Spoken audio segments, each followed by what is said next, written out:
أشهد أن محمد رسول الله۔ ایک حدیث کی روح سے حضور نے فرمایا کہ جب اس امت کے آخری اور سب سے بڑے مجدد کا ظہور ہوگا، حضرت مہدی جنہیں ہم جانتے ہیں، تو ان کی حکومت کو عرب میں قائم کرنے کے لیے فوجیں مشرق سے آئیں۔ یخرج ناس من المشرق یؤطئون للمہدی یعنی سلطانے کی، معلوم ہوا کہ عرب کے مشرقی علاقے میں کہیں وہ پہلے نظام قائم ہو چکا ہوگا۔ ایک اور حدیث میں آتا ہے کہ جس میں گویا کہ پیشین گوئی ہے کہ یروشلم مسلمانوں کے ہاتھوں سے نکلا ہوا ہوگا اس وقت جیسے کہ آج ہے۔ حدیث کے الفاظ یہ ہیں کہ یخرج من خراسان رایات سود لا یردها شیء حتی تنصب بإیلیا، خراسان کے علاقے سے سیاہ پرچم لے کر فوجیں چلیں گی اور یہ پرچم جا کر سیدھے یروشلم میں نصب ہو جائیں گے، کوئی ان لشکروں کا رخ موڑ نہیں سکتا۔ آج وہ یروشلم یہودیوں کے قبضے میں ہے اور کوئی دن کی بات ہے، اندیشہ ہے کہ مسجد اقصی جو ہے وہ شہید کی جائے، وہ اپنا سیکنڈ ٹیمپل جو ہے بلڈ کرنا چاہتے ہیں، نقشے تیار ہو چکے، ہر چیز اس کے لیے جو ہے پورا اہتمام ہو چکا۔ بہرحال یہ کوئی اشارات ہیں جو احادیث ہمارے پاس ہے حوالوں کے ساتھ جو اس کے اندر درج ہے۔ اب مشرق میں الحمدللہ کہ ہندوستان بھی مشرقی میں تھا، پاکستان اب مشرق میں ہے، افغانستان مشرق میں ہے۔ خراسان کا لفظ آیا ہے تو خراسان جو ہے حضور کے زمانے میں ایک بہت بڑے علاقے کا نام تھا، جس کا یوں سمجھیے کہ نیوکلیس تو موجودہ افغانستان تھا، کچھ علاقہ پاکستان کا بھی اس میں شامل تھا، جو مالاکنڈ ڈویژن ہے پاکستان کا شمالی، جہاں وہ شریعت کی تحریکیں چلتی رہتی ہیں اور بڑا وہاں پر جو ہے ہنگامہ بھی رہا ہے۔ اور یہ تھوڑا سا علاقہ ایران کا بھی شامل تھا جو اب بھی خراسان کے پروونس کی حیثیت سے وہ جانا جاتا ہے، اور پھر یہ کہ یہ ترکی ریاستیں بھی اس کے اندر شامل تھی، یہ خراسان۔ اس کے بارے میں فرمایا کہ وہاں سے پہنچے جائیں۔ اس کے علاوہ ایک حدیث کوئی ہے کہ جس کا حوالہ مجھے نہیں مل سکا، لیکن یہ کہ علامہ اقبال نے چونکہ اس کا اشارہ کیا ہے کہ میرے وطن کو آئی ٹھنڈی ہوا جہاں سے، میرا وطن وہی ہے، میرا وطن وہی، جبکہ وہ ہندوستان کا جو ہے راگ الاپ رہے تھے، اس کو بھی کہا میرے عرب کو آئی ٹھنڈی ہوا جہاں سے۔ میں نے بعض عربوں سے وہاں میرا چونکہ ملاقات کا موقع ملتا ہے امریکہ وغیرہ میں، تو ہر ملک سے جو ہے لوگ آئے ہوئے ہیں، وہ کہتے ہیں ایسی حدیث کہ حضور نے فرمایا تھا مجھے ہندوستان کی طرف سے ٹھنڈی ہوا آ رہی۔ بہرحال لیکن اس کا چونکہ حوالہ نہیں ملا ہے تو میں نے صرف یہ کہ علامہ اقبال کے شعر کے حوالے سے تو معلوم ہوتا ہے کہ اس مشرقی خطے کے اندر وہ نظام پہلے قائم ہوگا اور پھر یہاں سے وہ پھیلے گا۔ چنانچہ ایک اور تیسری حدیث اسی میں آپ کو مل جائے گی، حضور نے فرمایا میری امت کے دو لشکر وہ ہیں کہ جن کو اللہ تعالیٰ نے پیش کی طور پر جو بھی ان میں شریک ہوگا جہنم کی آگ سے چھٹکارے کا پروانہ دے دیا۔ اصابتان من امتی احرزهم اللہ من النار، ایک وہ ہوگا جو ہندوستان پر حملہ آور ہوگا، دوسرا وہ ہوگا کہ جو دجال کے ساتھ جنگ کرنے کے لیے حضرت مسیح کے پاس پہنچے گا، حضرت مسیح کے ساتھ دینے کے لیے۔ اب اس سے بھی گمان یہی ہوتا ہے کہ یہی خراسان کا علاقہ، یہ افغانستان، اس کے ساتھ ملحق پاکستان، یہاں سے ظاہر بات ہے کہ پھر ہمیں ہندوستان کو بھی فتح کرنا ہوگا، یہ دارالاسلام رہا ہے۔ تو گویا کہ ایک حدیث میں دو لشکروں کا ذکر جمع کرنا جو ہے اشارہ کر رہا ہے کہ یہ اس دور سے متعلق ہے، ورنہ یہ کہ ہندوستان پر تو بہت سے لشکر آئے ہیں، محمود غزنوی بھی آئے ہیں، ان کے حملے ہوئے ہیں، محمد غوری بھی آئے، سب سے پہلے محمد ابن قاسم آئے ہیں، یہ تو بہت لوگ آئے، لیکن یہ کہ اصل میں ایک حدیث میں دو کا جمع ہونا جو ہے وہ ادھر اشارہ کرتا ہے کہ یہ اس وقت جب ایک نیوکلیس بن چکے گا خلافت اللہ منہاج النبوہ کا، تو جیسے جزیرہ نما عرب سے شرق و غرب میں فوجیں چلی تھی، ایسے ہی مشرق میں ہمارے ہندوستان ہے، اور مغرب کے اندر جو ہے یہ ہوتے ہوئے اور ایلیا تک وہ فوجیں پہنچ جائیں گی اور یروشلم جو ہے اس کو یہودیوں کے قبضے سے واگبات کرائیں۔ یہ احادیث اس میں موجود، لیکن اب جو میرے اس دعوت نامہ جو اب میں جس کا تذکرہ کر رہا تھا اس کا دوسرا حصہ شروع ہے۔ ادھر پاکستان اسی مقصد سے حاصل کیا گیا تھا کہ یہاں اسلامی نظام یعنی خلافت قائم کی جائے گی، لیکن ہم اپنی بدعمالیوں کے باعث تاحال مخالف سمت میں سفر کر رہے ہیں، اور اب حالات بتا رہے کہ تخت یا تختہ کے مصداق یا یہاں خلافت قائم ہوگی اور یہ عالمی خلافت کا نقطہ آغاز بنے گا، یا پھر یہ ملک ختم ہو جائے۔ گویا اب معاملہ دوڑو زمانہ چال قیامت کی چل گیا والا ہے اور فوری طور پر قبر کسنی لازم ہے۔ اس دعوت نامے کے اس مرکزی حصے کے بارے میں میں آج اس وقت کچھ ذرا تفصیل سے گفتگو کرنا چاہتا ہوں، اور یوں میں کہہ سکتا ہوں اس وقت کہ سلطنت خداداد پاکستان یا ملت اسلامیہ پاکستان کا ایک مرثیہ ہے جو مجھے کہنا ہے موجودہ حالات کے پیش نظر، لیکن یہ مرثیہ میں قرآن مجید کے الفاظ میں پیش کرنا چاہتا ہوں، جس کے لیے تمہیداً میں پہلے آپ کو یہ بتانا چاہتا ہوں۔ سورہ انبیاء کی ایک آیت ہے، آیت نمبر 10، لَقَدْ أَنزَلْنَا إِلَيْكُمْ كِتَابًا فِيهِ ذِكْرُكُمْ أَفَلَا تَعْقِلُونَ، ہم نے تمہاری جانب ایک کتاب نازل کر دی، اس میں تمہارا ذکر موجود ہے، تو کیا تم عقل سے کام نہیں لیتے، غور نہیں کرتے، سوچ بچار سے کام نہیں لیتے؟ اب اس آیت کا ایک مفہوم تو یہ ہو سکتا ہے کہ ذکر لکم مراد ہو، یعنی تمہارے حصے کی نصیحت، ہدایت، تذکرہ اس قرآن میں ہے، وہ ٹھیک ہے، لیکن ذکرکم اس میں اشارہ ایک اور بات کی طرف بھی آتا ہے کہ یہ جتنے بھی اقوام عالم آئیں گی ان کا ذکر قرآن مجید میں موجود ہے، اور اس کی تائید ہوتی ہے، توثیق ہوتی ہے، تاکید ہوتی ہے ایک حدیث، وہ حدیث کے جو قرآن حکیم کی عظمت پر نبی اکرم صلی اللہ علیہ وسلم کے سب سے جامع اور سب سے مفصل بیان پر مشتمل، فصاحت و بلاغت کی معراج، حضرت علی اس کے راوی ہے رضی اللہ تعالیٰ عنہ، کہ حضور نے فرمایا انہا ستکون فتنۃ، عن قریب ایک بہت بڑا فتنہ رونما ہوگا۔ حضرت علی فرماتے ہیں کہ میں نے عرض کیا مل مخرج منہا یا رسول اللہ، اللہ کے رسول یہ بتائیے اسے نکلنے کا راستہ کون سا ہوگا؟ ایک لمحے کے لیے توقف کیجئے، میں یہاں یہ توجہ دلایا کرتا ہوں کہ ہم اگر ہوتے، ہمارے مزاج کا اور صحابہ کے مزاج کا فرق کیا ہے؟ ہم ہوتے تو کیا پوچھتے؟ یہ حضور یہ فتنہ کیوں ہوگا، کب ہوگا، کدھر سے آئے گا، کیسے آئے گا؟ ہمارے تو سوالات یہ ہوتے جو سب معلوماتی نوعیت کی چیزیں ہیں، ان کا کوئی تعلق عمل سے نہیں۔ صحابہ کا معاملہ کیا تھا؟ حضرت علی نے ان میں سے کوئی سوال نہیں کیا، کب آئے گا، کیوں آئے گا، کدھر سے آئے گا، کیسے آئے گا، کچھ نہیں۔ جو عملی سوال تھا مل مخرج منہا یا رسول اللہ، اللہ کے رسول جب آپ نے فرما دیا کہ بہت بڑا فتنہ ہوگا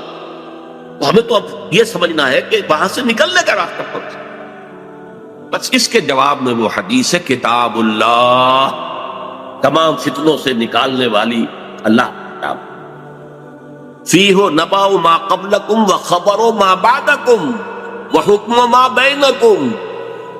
اس میں تم سے پہلے جو لوگ گزرے ان کے حالات بھی یہ تو سب جانتے ہیں، قوم نوح اور قوم ہود اور قوم عاد، اور نہ معلوم کس کس کا اقوام کا تذکرہ ہے، وہ خبروں ما بعدکم جو تمہارے بعد ہونے والا ہے اس کی خبریں بھی موجود ہیں، وحکم ما بینکم، اور جو بھی تمہارے مابین قیامت تک اختلافات رونما ہوں گے ان سب کا فیصلہ بھی موجود۔ بڑی عظیم حدیث ہے، وَهُوَ الذِّكْرُ الْحَكِيمُ وَهُوَ الصِّرَاطُ الْمُسْتَقِيمُ وَهُوَ حَبْلُ اللَّهِ الْمَتِينُ لا تنقضي عجائبه ولا يشبع منه العلماء ولا يخلق عن كثرة الرد، اور آخری الفاظ تو بلاغت کی انتہا ہے، من قال به صدق ومن عمل به اجر ومن حكم به عدل ومن دعا اليه هدي الى صراط مستقيم، جس نے کوئی بات کہی اس قرآن کی بنیاد پر اس نے سچ کہا، جس نے عمل کیا اس کا اجر محفوظ ہے، جس نے کوئی فیصلہ کیا قرآن کی بنیاد پر اس نے عدل کیا، اور جس نے قرآن کی طرف بلایا اس کی ہدایت ہو گئی، کسی اور کی ہو نہ ہو اس کی ہدایت گارنٹیڈ ہے جو قرآن کی طرف بنا ہوا۔ یہ حدیث ہے کہ جس میں خبر و ما بعدکم کے الفاظ، بلکہ میں تذکرہ کر دوں یہ حدیث ایک اور شان سے وارد ہوئی ہے طبرانی کی معجم کبیر، وہاں یہ حدیث اس طور سے آئی ہے کہ حضرت جبرائیل نے حضور سے یہ فرمایا یا محمد امتک بعدک، اے محمد صلی اللہ علیہ وسلم یہ آپ کی امت کا آپ کے بعد کیا بنے؟ حضور نے اس پر پوچھا بل مخرج منہا یا جب اہم کہی، ابھی تو میں ہوں انا بین اظہرکم، ابھی تو اے مسلمانوں میں تمہارے مابین ہوں، لیکن ایک وقت تو آئے گا، پھر دور نبوت کے خاتمے کی خبر حضور نے دی تھی تو وہ آپ نے مثال کی خبر دی تھی، جانا ہے تجھے، انک میت وانہم میتون، قرآن مجید میں لیکن اس کا حل کیا ہو؟ تب انہوں نے کہا ہے کتاب اللہ فیہ نبأ من قبلکم وخبر ما بعدکم وحکم ما بینکم، یہ پوری یہ ایک اور ہی شان کے ساتھ یہی روایت ہے۔ بات میں اس حوالے سے آپ کے سامنے قرآن حکیم کی 6 آیات، اور عجیب یہ حسن اتفاق ہے، سورہ اعراف کی آیات ہیں 175 176 177، اور سورہ توبہ کی آیات ہیں 100 نکال دیجئے 75 76 70۔ یہ آئینہ ہے اس وقت میرے اور آپ کے لیے، ملت اسلامیہ پاکستان کے لیے، سلطنت خدا داد پاک۔ دیکھیے سورہ اعراف میں فرمایا وَاتْلُ عَلَيْهِمْ نَبَأَ الَّذِي آتَيْنَاهُ آيَاتِنَا فَانسَلَخَ مِنْهَا فَأَتْبَعَهُ الشَّيْطَانُ فَكَانَ مِنَ الْغَاوِينَ۔ اے نبی ان کو آپ اس شخص کی خبر سنائیے جسے ہم نے اپنی آیات عطا کی تھی، لیکن وہ ان سے نکل بھاگا، پھر شیطان اس کے پیچھے لگ گیا، اور پھر وہ انتہائی گمراہ لوگوں میں سے۔ وَلَوْ شِئْنَا لَرَفَعْنَاهُ بِهَا، ہم چاہتے تو ان آیات کے ذریعے سے، ان کی بدولت ہم اسے اور بلند کرتے، اس کا مقام، اس کا رتبہ اور اونچا۔ وَلَكِنَّهُ أَخْلَدَ إِلَى الْأَرْضِ، مگر وہ تو زمین کی طرف ہی بیٹھتا اور دھستا چلا گیا۔ فَمَثَلُهُ كَمَثَلِ الْكَلْبِ، تو اس کی مثال تو کتے کی سی ہے، إِن تَحْمِلْ عَلَيْهِ يَلْهَثْ، اگر اسے پھسکارو، کوئی ڈھیلا، کوئی لکڑی اس کی طرف اٹھاؤ مارنے کے لیے، تب بھی وہ ہانپتا رہتا۔ ان تترکو یلہث، زبان اس کی نکلی ہوگی، اس سے راج ٹپک گئی ہوگی، چھوڑے رکھو گے تب بھی۔ ذالک مثل القوم الذین کذبوا بآیاتنا، یہی مثال ہے اس قوم کی کہ جس نے اپنے رب کی آیات کو جھٹلایا۔ فاقصص القصص، تو اے نبی آپ یہ واقعہ بیان کر دیجئے، لعلہم یتفکرون، شاید کہ وہ غور کریں، سوچ بچار سے کام لیں۔ ساء مثلا القوم الذین کذبوا بآیات اللہ، بری ہے مثال اس قوم کی جس نے اللہ کی آیات کو جھٹلایا۔ وانفسہم کانوا یظلمون، اور وہ اپنے اوپر خود ظلم کرنے والے۔ اب میں اس کی زیادہ تفصیلی تفاصیل میں نہیں جاؤں گا، اگرچہ ایک رائے یہ بھی ظاہر کی گئی ہے کہ یہ کسی شخص معین کا تذکرہ نہیں ہے، بلکہ یہ ایک مثال ہے بتا دے رہا، لیکن یہ بات صحیح نہیں ہے۔ وَاتْلُ عَلَيْهِمْ نَبَأَ وَاضْرِبْ لَهُمْ مَثَلًا سے بات ہوتی تو اس کا امکان تھا، یہاں تو خبر سنا دیجئے اے نبی اس کی خبر۔ اور اس میں حضرت عبداللہ ابن عباس رضی اللہ تعالی عنہما سے کئی جو ہے اقوال ہوئی ہے کہ یہ شخص بلعام بن باعورہ، تو جو کتاب گنتی ہے نمبرز تورات کی، اس میں شخص کا ذکر ہوا کہ کنعانی تھا، بعض لوگوں کے نزدیک اسرائیلی تھا، لیکن بہت عابد و زاہد، بہت اونچے مقام، صاحب کرامت بزرگ جسے کہا۔ الذی آتیناہ آیاتنا سے مراد یہاں پر کچھ لوگوں نے لیا ہے کہ علم کتاب اسے دی گئی تھی، وہ بات میرے نزدیک صحیح نہیں ہے، بلکہ آیات کہا گیا معجزات کو بھی، جس طرح اللہ اپنے انبیاء کو آیات، ہم نے آیات بینات دے کر رسولوں کو بھیجا، ایسے ہی ہے کہ کوئی بہت عابد زاہد کوئی ہو، عابد مرتاز اور زاہد مرتاز، تو اللہ تعالیٰ اسے کرامتیں عطا کرے۔ بالکل شک کو کرامات الاولیاء حق، اس میں کسی شک و شبہ نہیں، اللہ تعالیٰ کی بزرگی کے لیے، ذات کے لیے وہ ایسے خلق واقعات ہے۔ تو با کرامت بزرگ تھا، لیکن پھر وہ جو دنیاوی خواہشات کی طرف ایسا متوجہ ہوا کہ اس کی ساری نیکی، ساری اس کی بزرگی، ساری روحانیت ختم ہو کر رہ گئی، وہ انتہائی پاتال میں۔ بعض مفسرین نے حضور کے دور کے 2 اشخاص کا ذکر بھی کیا ہے۔ امیہ ابن ابی صلت ایک بہت بڑا شاعر تھا کہ جس کی اشعار میں توحید رچی بسی ہوئی، توقع یہ تھی کہ تو حضور کا سب سے بڑا جو ہے وہ سپورٹر بن جائے گا، لیکن نہیں، مخالف ہو گیا۔ اسی طریقے سے ابو عامر راہب تھا، جیسے ورقہ ابن نوفل مکے میں تھے، تو وہ جا کر جو ہے وہ شام میں انہوں نے عیسائیت اختیار کی، اور وہ بہت بڑے عالم تھے، کانا یکتب التوراۃ بالعبرانیہ۔ اسی طرح یہ ابو عامر خزرجی تھا، اور یہ بھی عیسائی ہو گیا تھا، شام میں رہا، اور پھر یہ بہت بڑا زاہد اور عابد اور عالم شخص تھا، لیکن یہی بدترین دشمن ہو گیا محمد رسول اللہ کا۔ جبکہ ورقہ ابن نوفل نے جو ہے حضور کی تصدیق کی تھی، جب حضرت خدیجہ رضی اللہ تعالی عنہا لے کر گئی تھی حضور کو ان کے پاس۔ بہرحال میرے نزدیک یہ بلعام بن باعورہ ہی کا تذکرہ ہے جو ہو رہا ہے کہ وہ بہت با کرامات بزرگ تھا، لیکن زمینی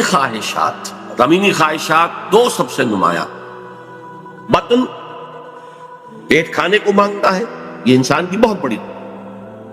اس لیے کہ ظاہر بات ہے جو پریزرویشن آف دی سیلف ہے، اپنے بقا کے لیے اسے غذا چاہیے، لیکن اس کے ساتھ کھارا بھی لگا ہوا ہے، یہ اس کے ساتھ اضافی شے ہے۔ اور دوسری ہے جنسی خواہش، شہوت، پریزرویشن آف دی اسپیشیز، اپنی نسل کو برقرار رکھنے کے لیے۔ یہ دونوں جو ہیں حرصیں انسان کے اندر جب یہ اعتدال سے بڑھتی ہیں تو تباہی کا ذریعہ۔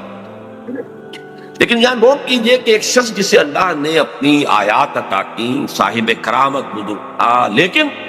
وہ اس سے نکل بھاگا، اور یہاں فرمایا پھر شیطان اس کے پیچھے لگ، اور یہ بہت اہم نکتہ ہے، یعنی اولا نہیں شیطان کے اغوا سے کوئی شخص جو ہے وہ گمراہ ہوا کرتا۔ قرآن مجید میں صاف یہ بات آئی ہوئی ہے، ان عبادی لیس لک علیہم سلطان، دیکھو تمہیں ہم مہلت تو دے رہے ہیں، قیامت تک کے لیے تمہاری زندگی طویل ہوگی، اور تم ہمارے بندوں کو جس طرح چاہو گمراہ کرنے کی کوشش کرنا، لیکن تمہیں اختیار کوئی حاصل نہیں ہو، اختیار اسے حاصل نہیں۔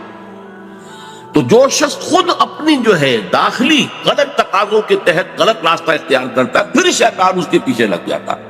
فَأَتْبَعَهُ الشَّيْطَانُ، تو شیطان اس کے پیچھے لگ گیا، فَكَانَ مِنَ الْغَاوِينَ، پھر وہ ہمارے ہاں جو کولوکیل لینگویج میں پھر برے کو گھر تک پہنچا کر رہتا ہے، وہ پھر آخری درجے تک پہنچا کر ہی وہ بس کرتا ہے، تو اس درجے تک بلعام بن باعورہ پہنچ گیا۔ وَلَوْ شِئْنَا رَفَعْنَاهُ بِهَا، ہم چاہتے تو اسے اور بلند کرتے، اس کے اور مقام اونچا ہوتا، وَلَكِنَّهُ أَخْلَدَ إِلَى الْأَرْضِ، وہ تو زمین میں دھستا چلا گیا۔ زمین سے مراد وہی زمینی خواہشات، نفسانی خواہشات۔ فَمَثَلُهُ كَمَثَلِ الْكَلْبِ، اس کی مثال کتے کی۔ اب کتا وہ جانور ہے، حیوانات، پیٹ اور جنس دونوں شہوتیں اس میں انتہا کو پہنچی، لہذا چاہے خوب پیٹ بھرا ہو، کسی صاحب کا یا کسی میم کا کتا ہو، خوب گوشت کھا کے گھر سے نکلا ہو، لیکن پھر بھی وہ باہر جائے گا تو ہر شے کو سن لے گا کہ شاید کوئی کھانے کی چیز، یہ اس کی یعنی سمجھ جبلت کے اندر تھا، یہاں تک کہ آپ اس کو کوئی ٹھیکا ماریے مارنے کے لیے تو وہ اس کو بھی سن لے گا کہ شاید اس میں کوئی کھانے کی کوئی شے موجود ہو، چلے گا بھی تو ادھر ادھر ہوتا ہوا، سونگتا ہوا، اور وہ اپنی شرمگاہ کو چاٹتا رہتا۔ دونوں جو حرصے ہیں اس کے اندر انتہا کی، اور اس کا پھر ظہور کیا ہوتا، زبان ہر وقت نکلی ہوئی ہے، ہانپ رہا ہے، ہر وقت ہانپ، پیٹ بھرا ہو تب بھی ہانپ رہا ہے، اور پیٹ خالی ہو تب بھی ہانپ رہا ہے، تھکا ہوا تب بھی ہانپ رہا ہے، کھڑا ہوا تب بھی ہانپ رہا ہے، زبان نکلی ہوئی ہے اور اس کے اندر سے راٹ۔ یہ مثال دی ہے، جیسے قرآن مجید میں گدھے کی مثال بھی آئی، مَثَلُ الَّذِينَ حُمِّلُوا التَّوْرَاةَ ثُمَّ لَمْ يَحْمِلُوهَا كَمَثَلِ الْحِمَارِ يَحْمِلُ أَسْفَارًا، مثال اس قوم کی جس کو ہم نے تورات عطا کی تھی، حامل تورات بنائی گئی تھی، وہ قوم پھر اس نے اس کا حق ادا نہیں کیا، اس گدھے کی سی مثال ہے جس پر کتابوں کا بوجھ لگا ہو، ایسے یہ گدھے کی مثال دی گئی ہے۔ اس کے بعد فرمایا ذَلِكَ مَثَلُ الْقَوْمِ الَّذِينَ كَفَرُوا، یہ صرف ایک فرق کا معاملہ نہیں، پوری قومیں بھی اس تمثیل پر پوری اترتی ہے، اور اسی ڈسکرپشن کے اوپر وہ پوری اترتی ہے۔ کذبوا بآیاتنا، جو ہماری نشانیوں کو جھٹلا دے، فقصص القصص، تو اے نبی آپ یہ قصہ سنا دیجئے، لعلہم یتفکرون، شاید کہ غور کریں۔ آج میں آپ کو قصہ سنا رہا ہوں پاکستان کا، کس طور سے ان آیات پر منطبق ہو رہا ہے، شاید کہ آپ غور کریں، سوچیں، شاید کہ آپ کے اندر کوئی امنگ پیدا ہو جائے کسی عمل کی، جد و جہد کی۔ سا مثلا القوم الذین کذبوا بآیاتنا، آخری آیت بری مثال ہے اس قوم کی جس نے ہماری آیات کو جھٹلایا، وَكَانُوا أَنفُسَهُمْ يَظْلِمُونَ، وہ اپنے اوپر ہی ظلم کرتے رہے، ظاہر بات ہے ہمارا کسی نے کیا بگاڑا۔ اب اندازہ کیجئے پاکستان وہ ملک ہے اس روئے ارضی پر جو بہت بڑی اللہ کی نشانیوں کے ساتھ وجود میں آیا۔ سب سے پہلی نشانی 27ویں رمضان کو اس کا قیام عمل میں آیا، اور جو بہترین رات ہو سکتی، فیہا یفرق کل امر حکیم، جس میں کہ تمام جو بھی اللہ تعالیٰ کے پختہ فیصلے ہیں وہ کیے جائیں۔ پاکستان 27ویں شب رمضان مبارک کی، اس میں اس کا وجود۔ پھر غور کیجیے کیسے قائم، کوئی امید کچھ عرصے پہلے بھی نہیں تھی کسی کو کہ پاکستان قائم۔ عام طور پر سمجھا گیا تھا یہ مسلم لیگ نے بارگیننگ کے لیے اتنی بڑی بات کر لی ہے، وہ لے دے کر معاملہ ہو جائے گا۔ اور سب سے بڑی بات یہ کہ خود 1 سال پہلے Quaid Azam cabinet mission plan کو تسلیم کر چکے۔ اس کا کیا مطلب تھا کہ کم سے کم 10 سال کے لیے ایک آزاد پاکستان کا وجود مؤثر ہو گیا۔ نظری طور پر 10 سال کے بعد امکان تھا، لیکن ایک مرتبہ مرکزی حکومت ایک وحدت کے ساتھ اگر وجود میں آ جاتی تو پنڈت نہرو نے جو کہا تھا سچ تو وہی تھا، نکل جاتی ہے جس کی منہ سے سچی بات مستی میں، اس نے وہ سچ کہہ دیا، جس کی وجہ سے پھر قائد اعظم نے جو تسلیم کر لیا تھا کیبنٹ مشن پلان کو، پھر اس سے آپ نے رجوع کیا کہ اس نے کہہ دیا تھا ایک دفعہ بن جائے پھر کون کسی کو علیحدہ عہدے دیتا ہے۔ اس پر پھر قائد اعظم نے پسپائی نہ، اگر وہ خاموش رہتا تو کم سے کم 10 سال تک کوئی امکان نہیں تھا، اور اس 10 سال میں ہندو قوم نے کیا کرنا تھا اس کا تصور۔ پھر سوچئے پاکستان قائم ہوا، ہندو قوم ہمارے سے کس قدر تعداد میں زیادہ، تعلیم میں زیادہ، دولت میں زیادہ، تنظیم میں کس قدر منظم قوم، کس قدر تعلیم یافتہ، کتنی ان کے اندر ایک یکجہتی موجود تھی۔ پھر کانگریس جیسی جماعت، بہت بڑی جماعت، تو کوئی شک نہیں، بہت بڑی عوامی جماعت، جس کے ساتھ یہ کہ لیڈرز کی سیکنڈ لائن کی یوں سمجھیے کہ ایک بڑی قطار موجود تھی۔ یہ نہیں تھا کہ مسلم لیگ بس ایک بگولے کی طرح ایک تحریک کے طور پر اٹھی ہے، اس نے جو بھی حاصل کر لیا، ورنہ مسلم لیگ اصل میں ایک جماعت کی شکل میں منظم ہو ہی نہیں پائی تھی۔ یہی وجہ ہے کہ پتاشے کی طرح گھل گئی پاکستان میں۔ لیکن یہ کانگریس اور گاندھی جیسا، ہم بہرحال اس کے بارے میں جو بھی رائے رکھتے ہوں، لیکن یہ ہندوؤں کا مہاتما اور پوری دنیا کے اندر اس کی ایک عظمت تسلیم کی جاتی۔ اور چند مہینے پہلے اس نے کہا تھا کہ پاکستان سے میری لاش پر بن سکتا۔ ہندو جیسی قوم، گاندھی جیسا لیڈر۔ اچھا، دوسری طرف یہ ہمارے ولی خان صاحب وہ کچھ پچھلے زمانے کے کاغذات نکال کے لے آتے ہیں انڈیا آفس کے، جس سے یہ کہ انگریزوں نے کوئی سپورٹ کی تھی پاکستان کی یا مسلم لیگ کی۔ جب پاکستان بنا ہے، ایٹلی وزیر اعظم ماؤنٹ بیٹن یہاں کا وائس رائے، دونوں قائد اعظم سے شدید نفرت رکھنے والے، پاکستان کے تصور کے دشمن۔ لیبر پارٹی کی گورنمنٹ تھی، کنزرویٹو پارٹی کی گورنمنٹ ہوتی تو کچھ شکوک و شبہات کا موقع تھا،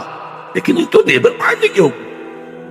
نے جو کچھ لکھا ہے بعد میں وہ سب کے سامنے، آپ کو کچھ بھی باتیں نہیں رہی، ماؤنٹ بیٹن کی چیزیں بھی سب سامنے آ چکی ہیں، اس کے جس نوعیت کے تعلقات نہرو خاندان کے ساتھ تھے،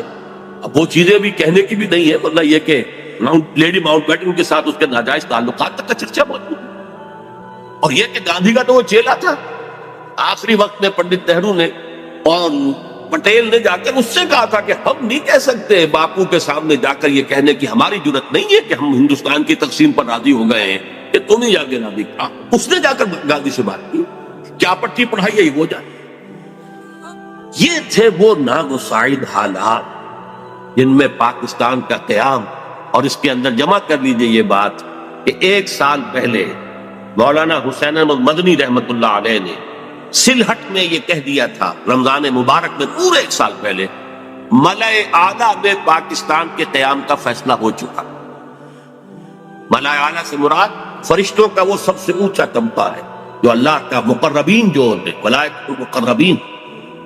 وہ ملأ اعلیٰ سب سے اونچا، وہاں فیصلہ ہو گیا پاکستان میں۔ یہ دوسری بات ہے کہ جب ان سے پوچھا گیا کہ پھر ہم کیوں مخالفت کر رہے ہیں، ہماری پالیسی وہ بدل جانی چاہیے، انہوں نے کہا کہ در حقیقت وہ تکوینی معاملہ ہے اللہ کا،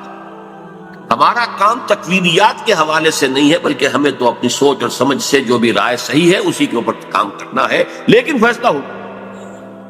یہ 1 سال پہلے کی بات ہے، اور ایسے شخص کی گواہی ہے جو پاکستان کے ساتھ کوئی متفق نہیں تھا، اگرچہ بعد میں انہوں نے تسلیم کیا، بہت خوبصورتی سے تسلیم کیا۔ جب وہ گئے ہوئے تھے کابل، اور وہاں کسی شخص نے، یہ قیام کے بعد کی بات ہے، کسی شخص نے ذرا چھیڑنے کے لیے کہ چلیے مولانا کچھ بولیں گے، پاکستان کے خلاف کوئی دھواں دار باتیں کریں گے، تو کوئی پاکستان کا تذکرہ کیا، تو کہ بھائی دیکھو، جب تک کوئی مسجد کہیں تعمیر نہ ہو، تجویز پہ اختلاف ہو سکتا ہے کہ یہاں مسجد کی ضرورت ہے بھی کہ نہیں، پہلے ہی مسجدیں موجود ہیں، یا یہ کتنی بڑی ہونی چاہیے، کس سائز کی ہونی چاہیے، کیا میٹیریل لگنا چاہیے، یہ سب اختلاف ہو سکتا ہے۔ پاکستان کے بننے سے پہلے ہمارا اختلاف تھا، لیکن مسجد بن جائے تو اس کی حفاظت ہر صاحب ایمان کا تقاضا۔ اب پاکستان کی حیثیت بالکل بدل گئی۔ یہ الفاظ مولانا مدنی رحمت اللہ علیہ جو وہاں موجود تھے، مولانا محمد مالک کاندھلوی، رحمت اللہ علیہ، جنہوں نے کہ یہ الفاظ ہماری قرآن کانفرنس میں ایک مرتبہ بیان کیا۔ اچھا، یہ ہے وہ آیات، وہ کرامات جس کے ساتھ پاکستان وجود میں آ۔ ذرا پیچھے چلیے، جب خلافت عثمانیہ کے خاتمے کی سازشیں ہو رہی تھی تو پوری دنیا میں صرف ہندوستان میں تحریک چلی، کہیں اور نہیں چلی۔ وہ سلطنت عثمانیہ بہرحال خلافت کے نام سے تھی، چاہے حقیقت نہیں تھی، وہ ایک ملوکیت ہی تھی، اور اب اس پہ زوال بھی آ گیا تھا، یورپ کا مرد بیمار بھی کہا جا رہا، جو بھی کچھ تھا، لیکن عظمت اسلامی کا ایک سمبل، ایک نشانی تھی، اس کے خلاف سازشیں ہو رہی تھی، اور اس وقت تحریک چلی، صرف ہندوستان میں کہیں بھی نہیں چلی، پوری دنیا میں کہیں بھی، بلکہ عربوں نے تو بغاوت کی ترکوں کے خلاف، اور اصل میں تو انہی کی بغاوت کے نتیجے میں یہ سارا معاملہ ختم ہوا۔ لیکن ہندوستان میں وہ تحریک چلی، اور ایسے زور شور کے ساتھ چلی، بولی اماں محمد علی کی جان بیٹا خلافت میں دے دو، پورا ہندوستان گونج گیا۔ ذرا اس سے بھی پیچھے جائیے، دیکھیے ختم نبوت کے بعد سب سے بڑا منصب مجددین امت ہے، کہ جو سنن ابی داؤد کی روایت کی روح سے ان اللہ یبعث فی هذه الامت علی راس کل 100 عام من یجدد لها دینہ، یقیناً اللہ اس امت میں ہر صدی میں ایسے لوگوں کو اٹھاتا رہے گا جو دین کو تازہ کر دیں گے۔ ڈاکٹر اسرار احمد کی اور ویڈیوز دیکھنے کے لیے رہنمائے نیک وے کو سبسکرائب کریں۔ شکریہ۔